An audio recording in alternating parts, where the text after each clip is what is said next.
বহুদিন আগেই পাট চুকেছে মল্ল রাজাদের, কিন্তু রাজা গেলেও রাজ পরম্পরা এখনো যায়নি। তাই আজও পুরনো নিয়ম নীতি মেনেই পুজোর আয়োজন করা হয় এখানে। হাজার বছরের ঐতিহ্য মেনেই 3 বার কামানের গর্জন, আর এভাবেই শুরু হয় বিষ্ণুপুরের মল্ল রাজাদের পরিবারের মৃন্ময়ী পুজো।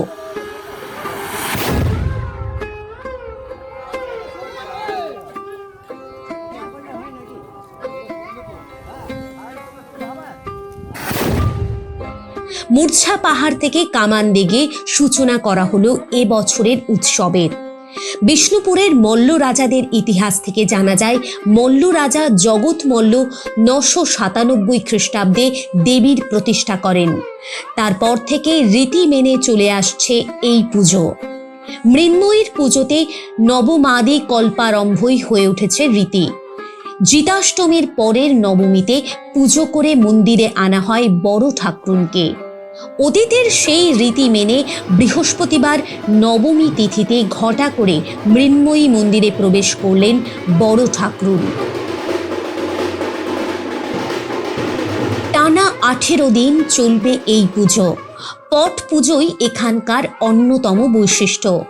শহরের শাঁখারি বাজারের ফৌজদার পরিবারের সদস্যরা ধারাবাহিকতা মেনে আজও ফি বছর বড় ঠাকুরানী, মেজ ঠাকুরানী এবং ছোট ঠাকুরানীর আলাদা আলাদা 3টি পট আঁকেন। মন্দিরে দেবী মৃন্ময়ী প্রতিমার পাশেই নির্দিষ্ট জায়গায় এই 3টি পট রেখে পূজা করা হয়। একসময় গঙ্গার পশ্চিম পারে সব থেকে বড় রাজত্বের অধিকারী ছিলেন বিষ্ণুপুরের মল্ল রাজারা। কথিত আছে, রাজ আভিজাত্য আর বৈভবে সমকালীন বাংলার অন্য সব রাজাকে ছাপিয়ে গিয়েছিল মল্ল রাজ পরিবার। মৃন্ময়ীর পুজোয় পড়েছিল তারই ছাপ। বিষ্ণুপুরের মল্ল রাজ পরিবারের হিসাব অনুযায়ী মৃন্ময়ীর পুজো চলতি বছর 1025 বছরে পড়ল। পুজোর ধারাবাহিকতা যেটা আছে সেগুলো একইভাবে চলছে। আজকে বড় ঠাকুরানীর মন্দিরে আগমন ঘটলো। একইভাবে মান চতুর্থীর দিন মন্দিরে আসবেন মেজ ঠাকুরানী, ক্রমান্বয়ে ছোট ঠাকুরানী আসবেন, পুজো শুরু হয়ে যাবে। অষ্টমীর দিন সন্ধি পুজোর আগে মন্দিরে আসবেন বিশালাক্ষী, অষ্টদশ পূজা বিশালাক্ষী দেবী, ওনার সামনে রাজঅঞ্জলি হবে।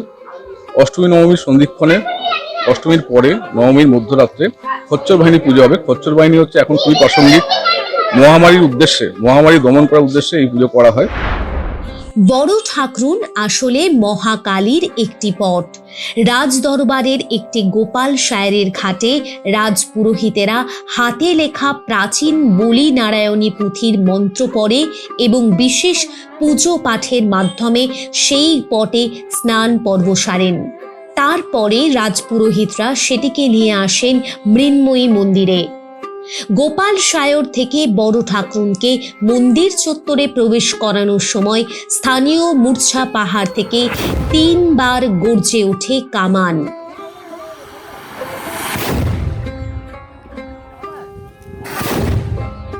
পরে মন্দির চত্বরে আরেকবার পুজো পাঠ করে বড় ঠাকুরকে মূল মন্দিরে প্রবেশ করানো হয়। 1997 খ্রিস্টাব্দ, বাংলা 404 সাল। 303 মল্লাব্দে তৎকালীন রাজা জগৎ মল্ল বিষ্ণুপুরে দেবী মৃন্ময়ীর মন্দির প্রতিষ্ঠা করেন। ইনি মল্ল রাজাদের কুলদেবী। অতীতে রাজাদের আমলে যে আড়ম্বর ছিল, সময়ের দাবি মেনে তাতে কিছুটা ভাটা পড়লেও শহরবাসীর মধ্যে উৎসাহের ভাটা এতটুকুও কমেনি, বরং বেড়েছে সময়ের সাথে সাথে। সারা বছর ধরে এই দিনগুলোর জন্য ওয়েট করে থাকি। 15 দিন আগের থেকে আমরা যখন থেকে এটা স্টার্ট হয় আমরা নিরামিষ খেয়ে থাকি পুরো পুজো দশমী পর্যন্ত। ঠাকুরের আরাধনা করি, ঠাকুরকে এখানে বরণ করি। এইভাবেই সমস্ত রকম আমাদের প্রচুর নিয়ম টিয়ম আছে, সমস্ত কিছু নিয়মাবলী পালন করি। আমাদের এই যে ঠাকুরের আনা, এই ঠাকুরকে বরণ করা, বাকি তো সব কিছু কাজের জন্য আমাদের পুরোহিতরা আছেনই। আমরা দেখাশোনা, এই সমস্ত আলপনা দেওয়া, ফল কাটা, এই সমস্ত যেসব কাজ মেয়েদের হয় সে সমস্ত কাজ করি। অন্যান্য পুজো কালিকা পুরাণ মতে হলেও এই রাজ্যে একমাত্র বিষ্ণুপুর রাজ পরিবারে বলি নারায়ণী মতে দুর্গা পূজা হয় বলে দাবি করা হয়। একসময় এখানে পুজোয় বলি প্রথা চালু থাকলেও রাজা হাম্বির মল্ল বৈষ্ণব মতে দীক্ষা নেওয়ার পর থেকে চিরতরে বন্ধ হয়ে যায় বলিদান প্রথা। তোপধ্বনি শব্দকে ব্রহ্ম হিসাবে ধরে সেই সময় থেকেই পাহাড়ের ওপর কামানের তোপধ্বনি চালু রয়েছে।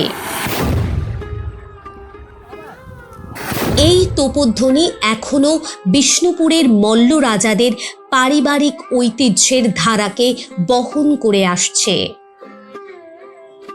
ব্যুরো রিপোর্ট, আজ বিকেল।